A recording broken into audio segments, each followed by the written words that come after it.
Did you know कि हम properties को एक्सचेंज कर सकते हैं एंड वो एक एब्सोल्युटली वैलिड प्रकार का ट्रांसफर है।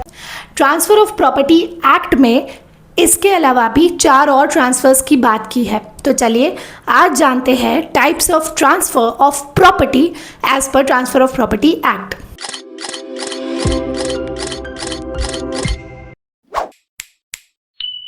ट्रांसफर ऑफ प्रॉपर्टी एक्ट में 5 प्रकार के ट्रांसफर की बात की है।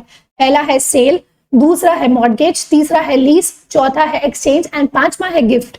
अब इन पांचों प्रकार के ट्रांसफर को समझने से पहले बात करते हैं ट्रांसफर ऑफ प्रॉपर्टी एक्ट के सेक्शन 5 की, जो ये कहता है कि ट्रांसफर इंटरवाइवोस होना चाहिए। इंटरवाइवोस मतलब कि 2 लिविंग पर्सन के बीच में ट्रांसफर होना चाहिए। इन पांचों प्रकार के ट्रांसफर को हम ट्रांसफर ऑफ प्रॉपर्टी एक्ट के कंटेक्स्ट में समझेंगे।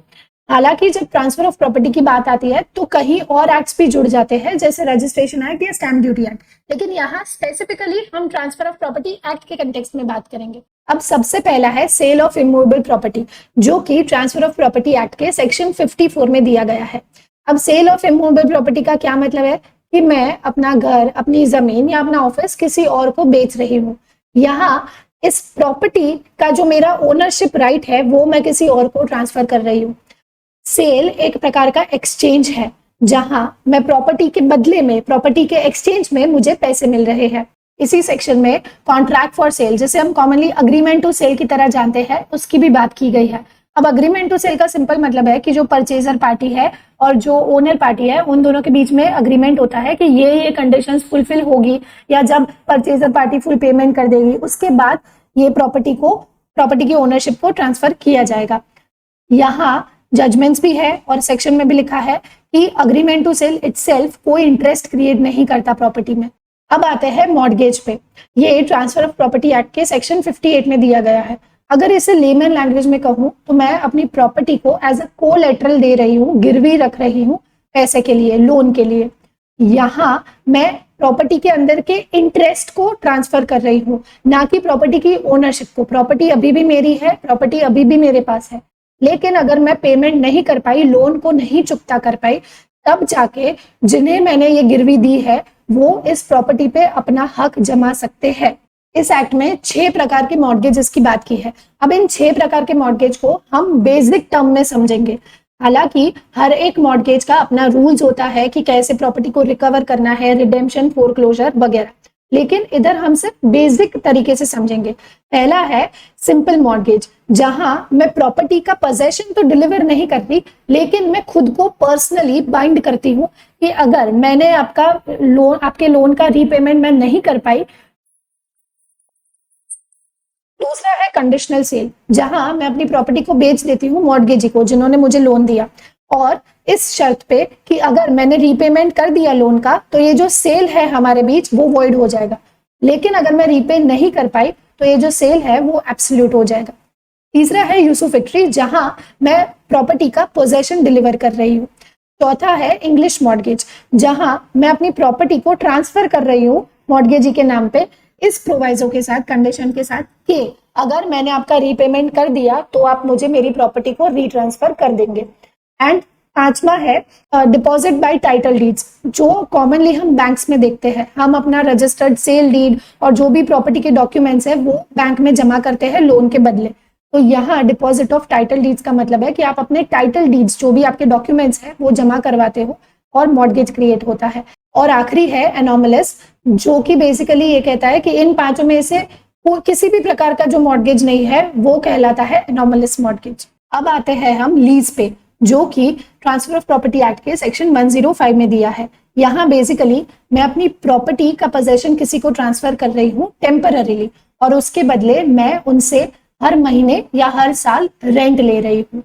यहाँ इस प्रॉपर्टी का जो एंजॉयमेंट का हक है, राइट है, वो मैं किसी को ट्रांसफर कर रही हूँ, और वो भी temporarily. Lease year two year भी हो सकता है या मंथ टू मंथ भी हो सकता है। नेक्स्ट हम बात करते हैं एक्सचेंज की, जो कि ट्रांसफर ऑफ प्रॉपर्टी एक्ट के सेक्शन 118 में दिया गया है। एक्सचेंज का सिंपल मतलब है कि मैं अपनी प्रॉपर्टी किसी और को दे रही हूँ और वो अपनी प्रॉपर्टी मुझे दे रहा है। यहाँ दोनों चीजें पैसे हो सकती है, या तो दोनों में से एक भी चीज पैसे नहीं हो सकती, क्योंकि अगर प्रॉपर्टी के बदले पैसे मिल रहे हैं तो वो तो सेल हो जाएगा। एक्सचेंज काफी अनकॉमन है और बहुत ही कम सुना होगा, क्योंकि इसमें कई सारे कॉम्प्लिकेशंस इन्वॉल्व हो जाते हैं, जैसे टाइटल का इश्यू, कंसिडरेशन की वैल्यू का इश्यू वगैरह। एंड लास्ट हम आते हैं गिफ्ट पे, जो कि इस एक्ट के सेक्शन 1 to 2 में दिया गया है। ये मूवेबल प्रॉपर्टी का भी हो सकता है या इमूवेबल प्रॉपर्टी का भी हो सकता है। गिफ्ट में बेसिकली मैं अपनी प्रॉपर्टी किसी और के नाम पे कर रही हूँ विदाउट कंसिडरेशन, मतलब बदले में मैं उनसे ना पैसे ले रही हूँ ना एक्सचेंज में कोई प्रॉपर्टी ले रही हूँ, मैं बस अपनी प्रॉपर्टी उनको दे रही हूँ। यहाँ सिर्फ मेन चीज ये है कि जो प्रॉपर्टी मैं उन्हें दे रही हूँ गिफ्ट में वो एग्जिस्ट करनी चाहिए। फ्यूचर प्रॉपर्टी का गिफ्ट आप नहीं दे सकते। जो प्रॉपर्टी आपके पास आई नहीं है उसको आप किसी थर्ड पर्सन को गिफ्ट में ट्रांसफर नहीं कर सकते। जो प्रॉपर्टी अभी आपकी है, आपके पास एग्जिस्ट कर रही है, सिर्फ उसका आप ट्रांसफर कर सकते हो। एंड दूसरा है कि जो डोनी है, जिसको आपने गिफ्ट दिया है, उसे उस गिफ्ट को एक्सेप्ट करना है आपके मरने से पहले, क्योंकि ट्रांसफर हमेशा इंटर वाइवोस होता है। ये तो हमने ट्रांसफर ऑफ प्रॉपर्टी एक्ट में जो 5 प्रकार के ट्रांसफर दिए हैं उनकी बात की। अब काफी कॉमन क्वेरीज होती है कि क्या विल को ट्रांसफर कह सकते हैं, क्या रेलिंक्विशमेंट द्वारा ट्रांसफर हो सकता है। पहली चीज तो भले ही दोनों रेलिंक्विशमेंट की बात करें या विल की बात करें, दोनों में प्रॉपर्टी जा तो रही है किसी और को, लेकिन ये ट्रांसफर वो ट्रांसफर नहीं है जो कि इस एक्ट में दिया गया है। अगर हम विल की बात करें तो हमने इस वीडियो के शुरुआत में भी डिस्कस किया और आखिरी में भी देखा कि ट्रांसफर हमेशा इंटर वाइवोस होता है, मतलब दो लिविंग पर्सन्स के बीच में। तो विल में अगर आपके पास प्रॉपर्टी आ रही है तो वो तो तब आएगी जब जिन्होंने विल लिखा है उनकी डेथ हो जाए।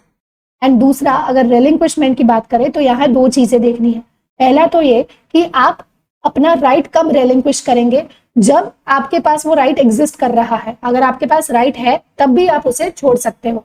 एंड दूसरा कि रेलिंक्विशमेंट हमेशा को ओनर्स के बीच में होता है, मतलब अगर मेरे और मेरे हस्बैंड की कोई प्रॉपर्टी है तो मैं अपना राइट उन्हें ट्रांसफर कर सकती हूँ, लेकिन हम दोनों की जॉइंट प्रॉपर्टी में अपना राइट किसी थर्ड पर्सन को ट्रांसफर नहीं कर सकती, रेलिंक्विश नहीं कर सकती। उम्मीद करती हूँ इस वीडियो से आप कुछ नया जान सके हो। अगर कोई क्वेश्चंस या क्वेरीज है इन ट्रांसफर्स को लेके तो कमेंट बॉक्स में जरूर शेयर कीजिएगा।